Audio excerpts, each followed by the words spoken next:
বাহ, দারুণ। বলো। হ্যাঁ। এবারে এম এ, এটা অনেকে বলবে কি এম তো কনসোনেন্ট, তাহলে এর আগে এ হবে, কিন্তু না। এম এ এটাকে যদি আমরা বিশ্লেষণ করে লিখি তাহলে এম এ বেরোচ্ছে, এ আগে আসছে, এটা ভাবেন, তাই জন্য অ্যান্ড এম এ হবে। গুড। আবার দেখা যাচ্ছে ডি এম, এখানে বর্ণ বিশ্লেষণ করে দেখা যাচ্ছে ডি এম, ডি কিন্তু ভাবেন না, কনসোনেন্ট, তাই এর আগে এ বসছে। গুড। এ হাততালি দাও, হাততালি দাও। হ্যাঁ।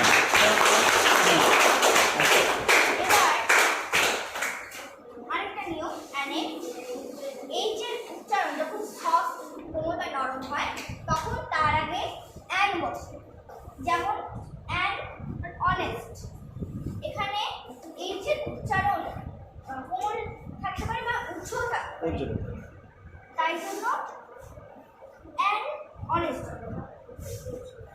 এখানে এ হর্স লেখা আছে কারণ এইচ এর উচ্চারণ এখানে উচ্চ নেই বা হালকা করে বলা হয়নি, এখানে হর্স পরিষ্কার এইচ এর উচ্চারণ বোঝা যাচ্ছে, তাই এ হর্স হচ্ছে।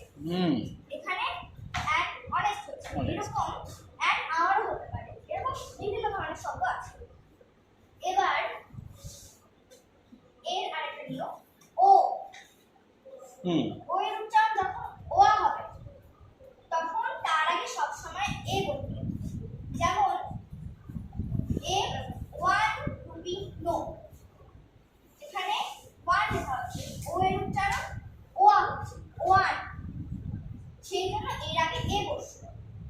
এখানে এক অরেঞ্জ লেখা হচ্ছে কারণ ও এর উচ্চারণ ওয়া হচ্ছে না, অ হচ্ছে, তাই জন্য এর আগে এক বসবে।